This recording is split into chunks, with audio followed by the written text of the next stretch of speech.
Scout rifles have basically always been one of the best primaries to use in PvE and one of the more interesting choices for primaries in PvP. So of these 5 exotic ones available, which ones are the best? Well, let's get started with the tier listing. PvP is probably the easiest one to separate out into a list, so we'll begin with that. At the bottom is Touch of Malice. It's in the absolute fastest rate of fire archetype and, well, it's just bad.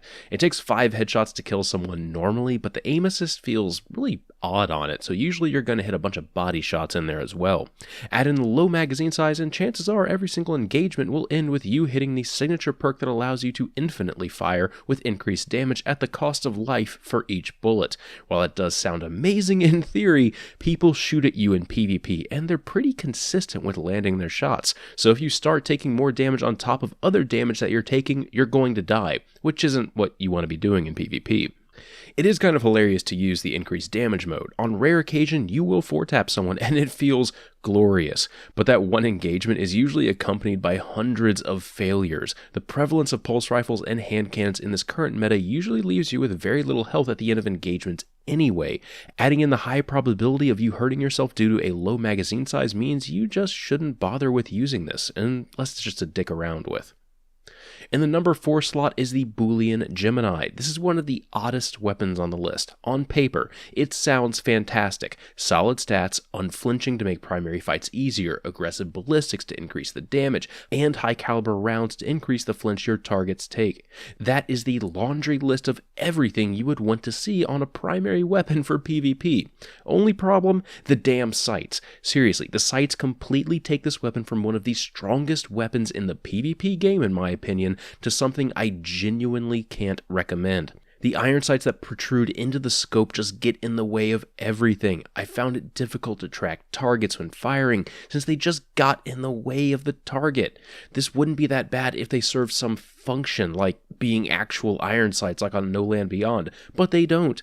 They're just some visual attachment that do nothing other than try to serve the idea of the rule of cool. They're the ballistic equivalent of truck nuts. Enough about the iron sights though. If those were removed, this gun would be much higher on the list since it's just so goddamn consistent. The one other gripe I have is the one way or another perk choices. Agility just doesn't really do anything, and it isn't a fitting reward for getting a precision kill. I always end up getting the armor increasing portion, but even then it just feels like you aren't getting a huge benefit. The strength of the weapon lies in its stats and other consistency perks. At number 3 is the still PlayStation exclusive Jade Rabbit. This scout is in the hardest hitting archetype, and it has the added bonus of being able to hit even harder. When you chain body shots, your next precision shot will do increased damage and refill your magazine based on the number of non-precision hits.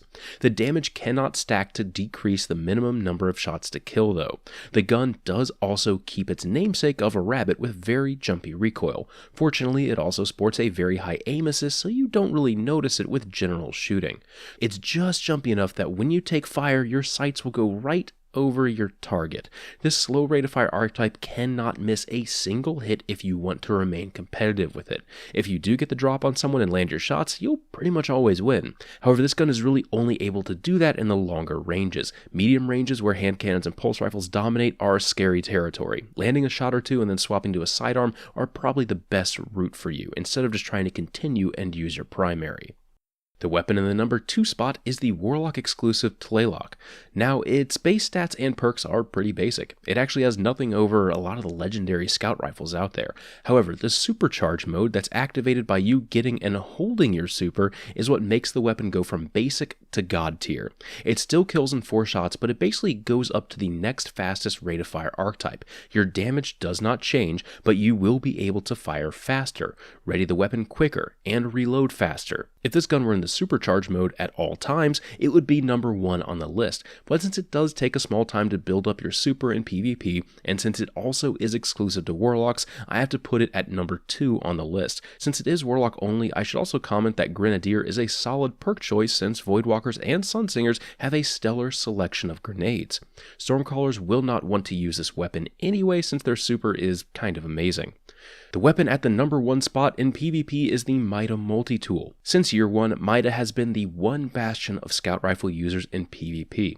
Its extremely high equip, reload, and ADS speeds has made it one of the easiest weapons to use in the fast-paced Crucible environment. Couple that with an extremely large magazine, 4-shot headshot kill, high aim assist, and easy to control recoil, and Mida doesn't really have any competitors in the exotic scout rifle pantheon.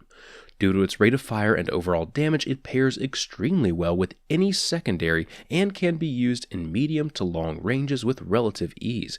It's one of the few weapons that I can only speak good on. Some people may not like the sight since they don't give us a dot that just shows us exactly where your shots will go, but it's easy to get used to the little chevron on it. Use the weapon, enjoy the sound it makes, win all the gunfights.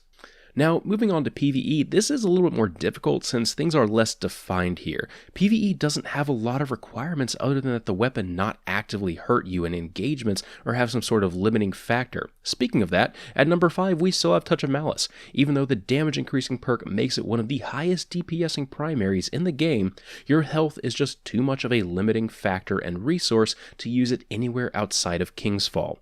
The gun was designed to make short work of the Sisters and Oryx fights with the immunity bubble, and it's absolutely the best weapon to use there.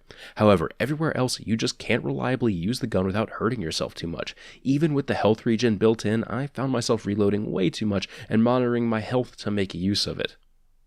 At number 4, I'm going to put Tlaylock. Before you go crazy, hear me out here. Tlaylock's main ability is about holding onto your super to make you do more damage. It's a very, very selfish perk. PvE generally has a lot of group play in it where the orbs created from your super benefit your team.